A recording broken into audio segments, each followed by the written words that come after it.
Good morning dear students.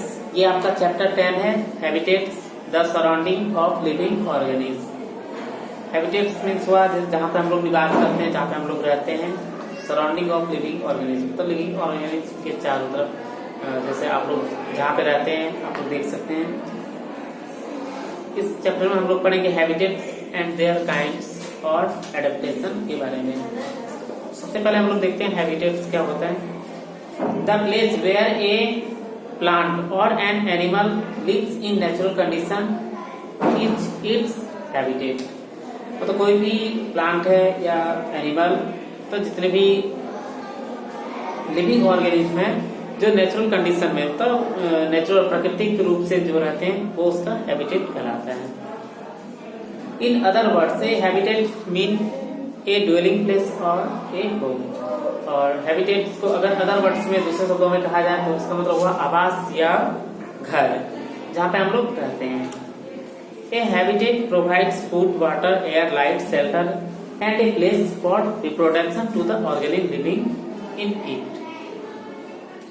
Habitat जो है वो हम लोग को क्या प्रोवाइड करती है? भोजन, पानी, हवा, लाइट, प्रकाश, रोशनी जिसको बोलते हैं, आश्रय जहाँ पे हम लोग रहते हैं, शेल्टर मीन्स जैसे हम लोगों को जंगली जानवरों से बचा के रखता है। जैसे आप लोग एक घर किस लिए चाहिए, और place for reproduction to the organism living in it. और यहाँ पे लिविंग ऑर्गेनिज्म क्या करते हैं? रिप्रोडक्शन भी करते हैं।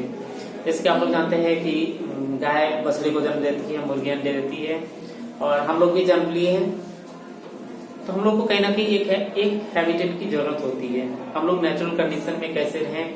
जैसे अभी क्या है, बहुत ज्यादा सर्दी है, सर्दी में हम लोग कैसे हैं तो स्वेटर पहन के रहते हैं। गर्मी के दिनों में कैसे रहते हैं तो पंखे चला के, तो नेचुरल कंडीशन हम लोग रह लेते हैं। और अलग अलग जैसे हम लोग भी हैं, तो बहुत सारे लोगों का हैबिटेट क्या होता है, अलग अलग प्रकार से होता है।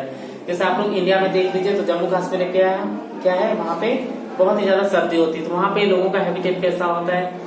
अगर आप साउथ में चले जाइए केरल में, तो वहाँ के लोगों का हैबिटेट कैसा, वहाँ के लोगों का रहन सहन कैसा होता है। या आप लोग ईस्ट में जाइए मेघालय, जहाँ पे बहुत ज्यादा बारिश होती है, तो क्या अगर यहाँ पे महीनों भर बारिश होती रही तो क्या हम लोग रह पाएंगे? हम लोग का हैबिटेट क्या होगा? चेंज हो जाएगा। Habitat and their kind, different type of plants and animal live in different habitat. Plants और एनिमल्स जो हैं अलग अलग प्रकार का हैबिटेट होता है उसका habitat. Habitats are divide into two main type, इसलिए हैबिटेट्स को दो अलग भागों में बांटा गया है। दो मतलब मेन जो है इसका दो भागों में बांटा गया। जैसे देखिए टाइप्स ऑफ हैबिटेट दिया हुआ है। फर्स्ट है टेरेस्टेरियल हैबिटेट और एक्वेटिक हैबिटेट। टेरेस्टेरियल हैबिटेट हुआ वो जो जमीन पे रहते हैं, स्थल पे रहते हैं, और एक्वेटिक हो गया जो जल में रहते हैं, पानी में रहते हैं, जलीय जीव जैसे हुआ। Terrestrial habitat, a land based habitat is called terrestrial habitat. तो जो जमीन पे रहते हैं, जिसका हैबिट से जमीन पे रहना, उसको टेरेस्टेरियल हैबिटेट कहते हैं। The plants and animal which live on land are said to live in a terrestrial habitat. Plants और एनिमल जो है वो स्थल पे रहते हैं, उसको टेरेस्टेरियल हैबिटेट कहते हैं। जैसे आपको दिया हुआ है desert, mountain, forest and grassland.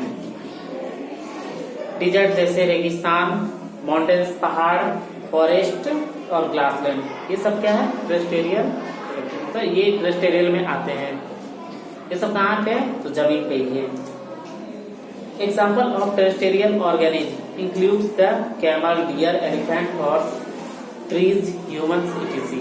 और टेरेस्टेरियल ऑर्गेनिज्म में कौन कौन आते हैं? जो जमीन पे रहते हैं वो सब है, जैसे कैमल, ऊंट, हरिन, हाथी, घोड़ा, पेड़ पौधे, और हम सब कहाँ पे रहते हैं? तो जमीन पे रहते हैं।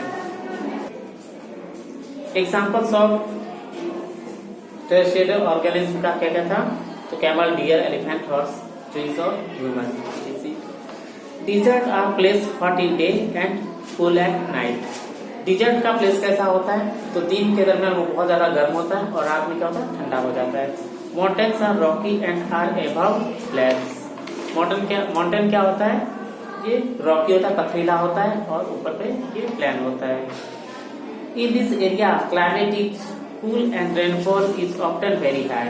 और यहाँ का एरिया कैसा होता है, यहाँ का क्लाइमेट कैसा होता है इस एरिया का, यहाँ पे ठंडा होता है और रेनफॉल तो बहुत ज्यादा बारिश होती है। क्लाइमेट डिपेंड्स ऑन प्रॉक्सिमिटी और to mountains, desert, water bodies etc. Climate किस पे निर्भर होता है, तो वहाँ का कैसा मतलब स्थलाकृति कैसी है, जैसे माउंटेन है या डिजर्ट है या वाटर बॉडीज है, मतलब कि पहाड़, अगर कहीं भी ज्यादा पहाड़ है, माउंटेन ज्यादा है तो वहाँ का कैसा होगा क्लाइमेट। डिजर्ट रेगिस्तान में कैसा होगा, या वाटर बॉडीज जहाँ पे नदी है, बहुत ज्यादा नदियां हैं, या समुद्र के किनारे कैसा होगा क्लाइमेट, तो इन सब पे डिपेंड होता है। Grassland are vast land with grass on it. Grassland में क्या होता है, तो वास्ट लैंड, वहां पे मतलब मैदानी भाग होता है जहाँ पे सिर्फ घास ही घास होता है। ग्रासेस ऑन इट, तो उस पे क्या होता है, घास होता है। They have enough moisture in soil for plants grow. और इसमें क्या होता है, इस तो ग्रासलैंड में, यहाँ की मिट्टियों में मतलब इनफ मतलब क्या बहुत ज्यादा मॉइस्चर होता है, जिसमें क्या प्लांट ग्रो होता है। Aquatic habitat, a water waste habitat is called an aquatic habitat. Aquatic habitat के बारे में जैसे बताए थे, क्या ये पानी में, जैसे पानी में जंगली मतलब जलीय जीव रहते हैं, उनका हैबिट कैसा होता है, मतलब वो किस तरह से पानी के अंदर रह लेते हैं। जैसे कि आप लोग मछली देखते होंगे, मछली या मेढक, स्नैक, ये सब क्या होता है, पानी में आराम से रह लेते हैं बहुत देर तक। Aquatic habitat includes ponds, lake, river, swamps and oceans. Aquatic habitats में कौन कौन से चीज इंक्लूड है, तो पॉन्ड्स तालाब है, जैसे आप लोग देखते हैं नदी, तालाब और समुद्र, सागर, ये सब इसमें इंक्लूड है।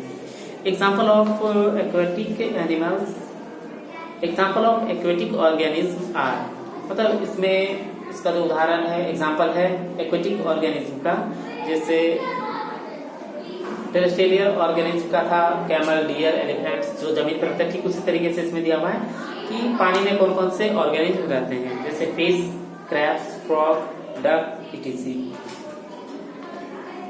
Aquatic habitats are of two different types depending upon the dissolved salt in it. तो एक्वेटिक हैबिटेट भी होता है, इनको दो तरह से बांटा गया है। जैसे कुछ एनिमल्स जो हैं लिविंग मतलब कुछ ऑर्गेनिज्म ऐसे हैं जो क्या जिस पानी में सॉल्ट डिजॉल्व होता है, तो वहाँ पे किस टाइप के ऑर्गेनिज्म रहते हैं, और जहाँ का पानी क्या है, मीठा है, वहाँ पे कैसे रहते हैं। तो water in sea and ocean have high quality of salt dissolved and are salty to taste। मतलब आप लोगों ने सुना होगा या आप लोगों ने टेस्ट भी किया होगा कि समुद्र का या महासागरों का पानी क्या है, साल्टी होता है। मतलब अगर हम उस पानी को पीते हैं तो क्या होता है, वहाँ पे साल्ट जैसा होता है, उसका टेस्ट जो है नमकीन होता है। सच ए वाटर इज कॉल्ड सैलिन, मतलब इस वाटर को क्या, मतलब इस पानी को क्या बोलते हैं, नमकीन जल कहते हैं, सैलिन मतलब salty. While water is pond, river and lake is fresh water and sweet to taste। जबकि हम लोग पॉन्ड्स मतलब क्या नदी का देखिए या तालाब का देखिए, तो यहाँ का पानी क्या होता है, झील का पानी स्वच्छ होता है, मतलब मीठा होता है। यहाँ का टेस्ट क्या होता है, मीठा जल होता है। तो नमकीन जल में तो सॉल्टी टेस्ट जो होता है पानी का, समुद्र सब में किस टाइप के जानवर रहते हैं और मीठे जल में कैसे जानवर रहते हैं, तो उनका हैबिटेट उस पर निर्भर होता है। नेक्स्ट है आपका कंपोनेंट्स ऑफ हैबिटेट, फिर है एडेप्टेशन। ये हम आपको नेक्स्ट वीडियो में बताएंगे। Thank you.